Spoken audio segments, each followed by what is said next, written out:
Santa Barbara County Grand Jury released an 18-page report last Thursday that said that water in Lake Cachuma is overallocated and that much of it is considered paper water. With the drought and the increased attention to water services, we've heard the term before, but we've never really asked, what is paper water? Paper water is what is reported to be in a reservoir or a lake by a local water service provider. They have to keep track of the amount of water in reserve and report it to other agencies, or with the state or federal government. Unfortunately, there is sometimes a difference between actual water in a reservoir or lake and the water that is reported.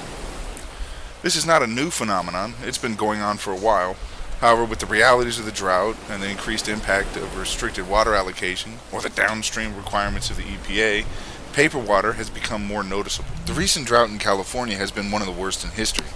So bad, in fact, that when the original agreements between the federal government, state agencies, and Santa Barbara County were signed for the creation of the Cachuma Project, the drought of 1947 through 1952 was used as the design drought, the baseline of the worst drought condition that Lake Cachuma would be expected to survive. The grand jury report highlights many reasons for this paper water, one of which is siltation. Siltation is a process by which water becomes dirty as a result of fine mineral particles. Some siltation is to be expected, but recent fires in the area have contributed to an increased level.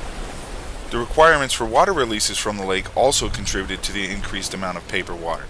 When the original contracts were signed, the parties involved in the Cachuma Project agreed not to restrict any existing water rights. While there are some farms and ranches that hold these water rights, the grand jury report also points out that because of a 1991 decision by the city of Lompoc not to participate in the state water project, Lompoc receives all of its water by way of groundwater from the Santa Ynez River. The water releases are also a requirement of many of the laws in place to protect endangered species. Regardless of opinions about this endangered species status, the release is a requirement of federal law. In 2015, 2,696 acre-feet of water was released to meet the federal requirement. That's less than 4% of the total releases from the lake. Allocation for downstream rights accounted for nearly 15% of the water released.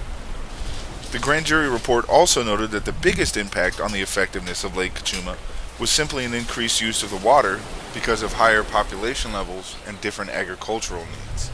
The report listed many issues that need to be addressed before the contract is renewed, but the report also highlighted that that might be difficult because of different water priorities between local providers. For example, the grand jury learned that during the previous drought period of 1986 through 1990, members voluntarily agreed to a 20% decrease in their allotments, but a voluntary reduction was not agreed to by all members during the current drought. Because some municipalities have diversified their water portfolio, it might be cheaper for them to use up the lake water. Over-reliance on the lake for others means that they have to fight for every drop. The grand jury report highlighted many reasons for the existence of this paper water, and while there are many groups that can point the finger at someone else, one thing is for sure, we cannot drink paper water, and if the groups don't come together to find a solution, we might go thirsty.